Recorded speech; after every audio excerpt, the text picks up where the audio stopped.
যাত্রা হয় কেমন ভাই আজকে? মোটামুটি চলে না? আর একটু কমছে, প্রত্যাশিত হওয়ার পথে তো কমছে। লঞ্চে তো লঞ্চ চলে, লঞ্চ চলতে 6টা আর 2টা চলে।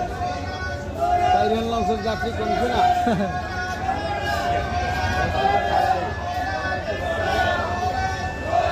এই শুভরাষ্ট্র নামছে নতুন না?